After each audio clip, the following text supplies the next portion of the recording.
Hello, everyone, and welcome to the Your Mark on the World show. I'm your host, Devin Thorpe, and our guest today here at the United Nations is Stephanie Woollard, who is the founder of 7 Women, a remarkable organization working in Nepal to help women become entrepreneurs and financially self-sufficient, having helped thousands. So, Stephanie, welcome to the show. We're thrilled to have you. It's an honor.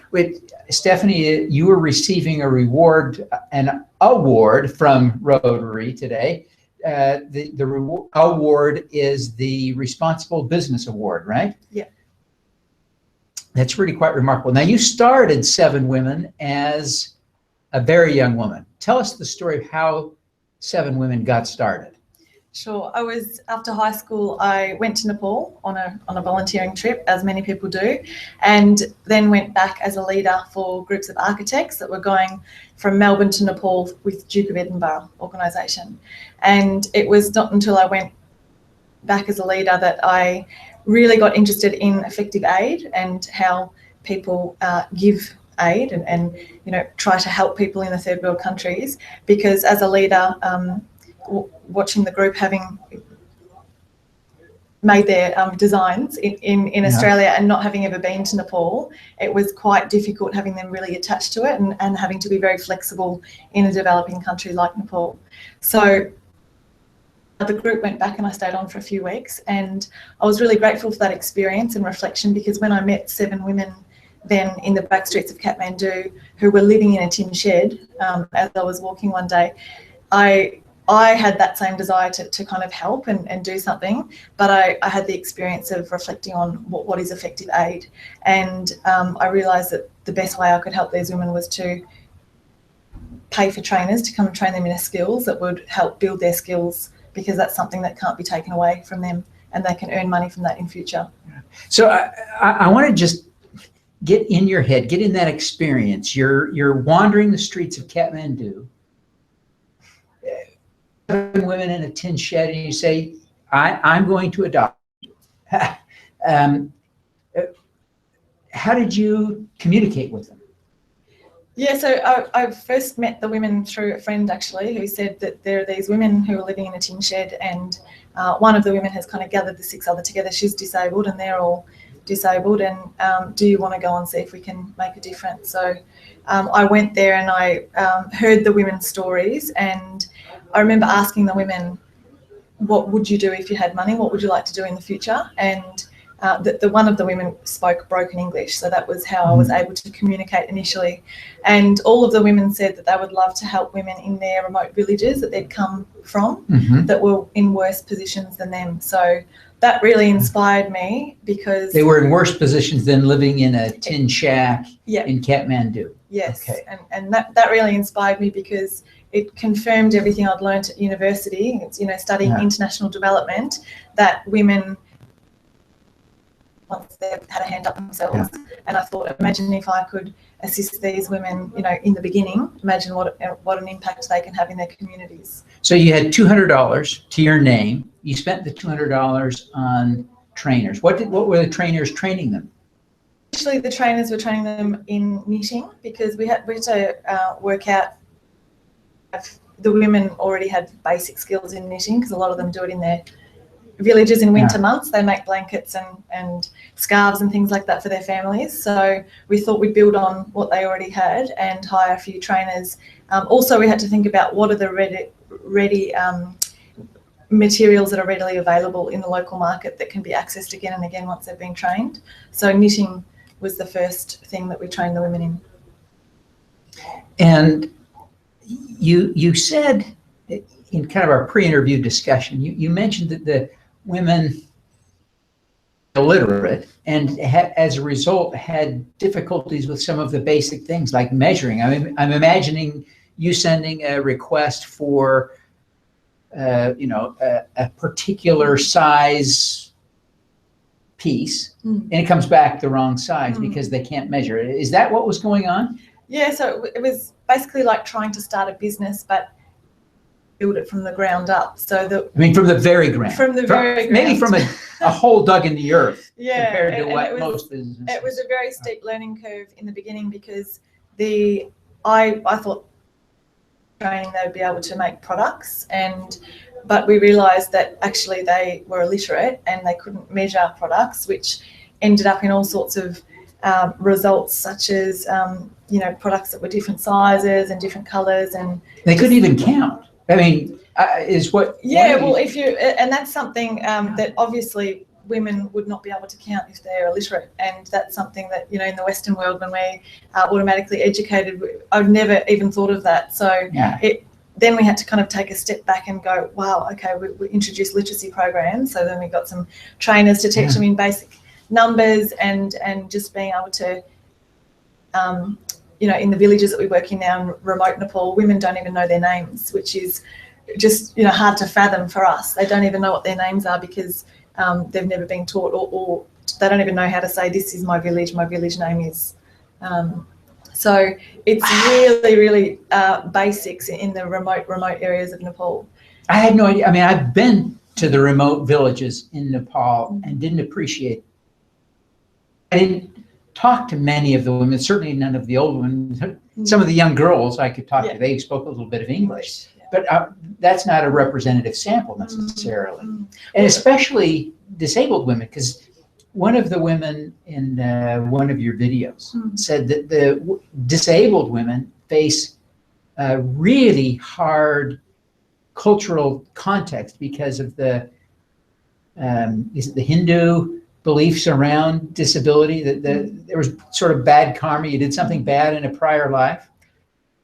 That's what initially really started that flame in me. Like, this is really unjust. That they're, despite factors that they can't change, but how they look, they're being stigmatised by society. And they were in the tin shed because no landlord wanted them in their building. So even if they did have money, which they didn't have much at the time, because they weren't able to sell any of, they were making candles and soaps at the time, and they used to walk around the local market, but no one would buy their products because of the way that they looked. And I thought that was really sad, as most people would. Oh, sure. And thought, what can we do to change this? Because the cultural beliefs and stigmas around disability, people believe they were evil in a past life, and that they're paying penance in this life, and that it's bad luck to associate with a disabled person.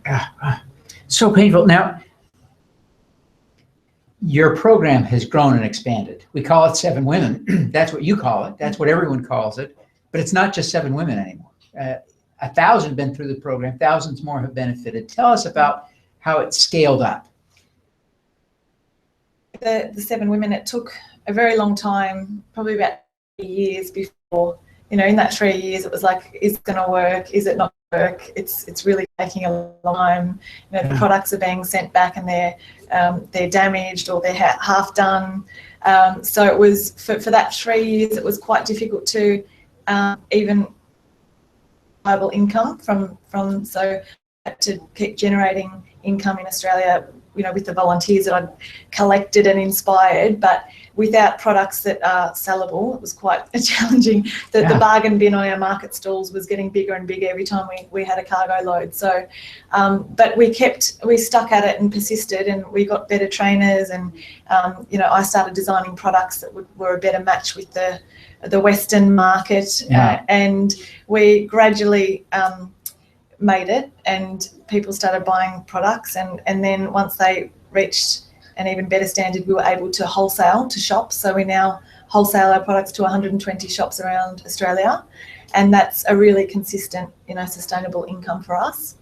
Even though it took a long time, I never wanted to rely on funding, because seeing, when I was leading the tour groups over to Nepal, I'm fascinated in how people help. So I visited a lot of organisations that were doing a lot of good work, and saw a lot of corrupt ones and a lot of great ones. But I noticed that the ones that had turned corrupt were reliant on funding and really dependent on people giving them money. And I knew that when we started, I never wanted to put the women in that situation, or I wanted to build something really sustainable from the beginning.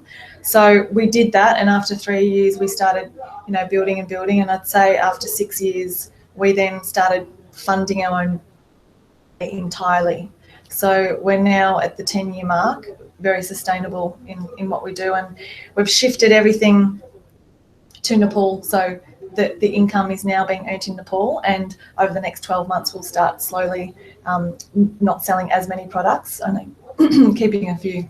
Wow. Now, I want to go back to those 7 women. I presume they're still around. You know them. You're connected. And so, what are they doing? What are they up to? What role do they play? And how have their lives changed? I'll answer that with an example of a girl called Sandhya, who was one of the initial 7, and she is quite badly disabled. Her bones weren't formed at birth because of lack of nutrition in the womb, and her mouth is quite badly formed, and she's kind of got a hunchback and very short. And she has been a huge source of inspiration in terms of, persisting, and all the women have, in their stories. But Sandhya was, when I first kind of met them, was hiding behind the other women, kind of trying to hide her deformities and not be seen. And we had the training, but Sandhya didn't participate because she had started to embody these beliefs that she was not capable, because society believed that. And it took her 3 months before she started to participate in training, and she has just progressed. Now the 10-year mark, she's training. She worked out that she was passionate about. She taught herself how to read and write, and now she's training the women every day at 4 o'clock at our centre. They have literacy classes, and we've expanded into 4 big villages outside of Kathmandu, and we bring the women from those villages to be trained by Sandhya, and then go back to their villages and deliver literacy classes to hundreds of women. Wow. It's hard to imagine how that has changed her life at a personal level, but she can't even be the same person in so many ways, right? Yeah. It was really interesting because at a recent 7 Women documentary, of our documentary screening, a woman came up to me afterwards, and Sandhya's, plays a star role in our documentary, and said, I would like to fund Sandhya to have an operation to make her mouth normal. And it's never even occurred to me. It would kind of, I said, thank you so much, that's so generous, but she's actually really happy with herself now. She posts selfies all over her Facebook page and always sending me photos of herself posing. So it would be entirely the wrong message. Yeah, and she is very comfortable in her own skin now, and slowly by society's attitudes, we've seen big changes, particularly in the villages that we're working in. Wow. Just amazing, really amazing work that you've done. I wanted to ask a couple of personal questions. You are an amazing, remarkable woman. I think about myself wandering the streets of Kathmandu and being presented women living in a shed. I might, under best case scenario, have been convinced to leave them $200. Odds are not good, but I might have. I would never have thought to take the kind of responsibility that you have. I mean, my admiration for you is off the charts. My question for you, though, is who do you look up to? Here you are, someone who I see as, the peak of admirability. Who do you find to look up to and inspire you? I would have to say my father, actually, because I believe that parenting is really important. My father, from a young age, I learnt from him. He's a successful businessman, and I learnt from him at a young age that people can do business and have full integrity and be successful. And my father is a leading company called Ultralift Australia in the audiovisual industry in Australia, and is really well known, respected for being honest and full of integrity in the industry. And actually it was, to me, I just thought it was normal, because I saw Dad build his business from a shed out the back of our house, a tin shed, in fact, a bigger one, a much bigger one, into what's now his factory. And he has been really inclusive with who he's employed, and really fair to his staff, and really invested in his staff. So I learnt from my dad that businesses can respect people, profit, and planet. That's a great response. Now, again, going back to your roots, You're there, you're in Kathmandu, you're with the 7 women, you've got $200. It would be so easy to make yourself feel good and leave them the $200 and wish them well. Why didn't you do that? Why did you adopt these women and change their lives completely in that way? Why did you feel responsible for that? Because I'd had experience in life shape us, and that's what I'm really passionate about, bringing people from all around the world to Nepal on my tours, to give them those human experiences that can really change the way we behave. You know, it's not just it's different than hearing something or experiencing it for yourself. And so my experiences shaped me, and I was lucky enough to have those experiences visiting a lot of different organisations, having the experience as a leader for groups of architects who I thought, you know, this is probably not the most sustainable border community, with no translators and a leader that doesn't speak Nepalese at that time.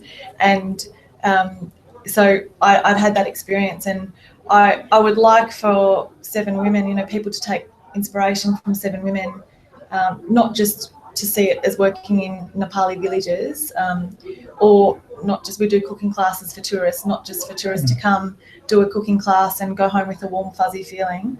I would really love for it to extend out to businesses big and small, to apply some of these principles and really make a difference, because businesses can. Well, they certainly can.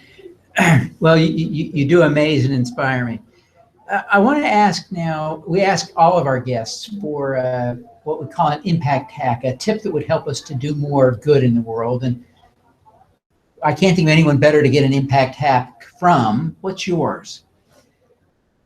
I've always, in jobs that I've done previously, and just been true to myself and true to the values that I hold and that I've been brought up with. And you know, whether it's in a workplace or, you know, in the street, if you see someone needing help or being bullied, you know, to speak up and to stand up and to take that responsibility to say, actually, this is not okay to treat, you know, each other like that, and it needs to be dealt with. And I think a lot of people compromise on their values too much, and I can understand, you know, in certain situations it's difficult, but I've always been a person to stand up and speak up if I see somebody being treated unfairly or if there's an injustice around me. And I think if everybody did that, the world would be an extremely different place. Well, I think that is a great tip for us, a great impact hack, to speak up. Well, Stephanie, thank you so much for being with us today. We just can't thank you enough. Before you go, would you tell people how they can learn more about 7 Women and how they can connect with you personally? Sure. 7 Women is on our website, 7women.org, and Facebook page, 7 Women. And the tour company is handsondevelopment.com.au, where people can come to Nepal and experience some of these things.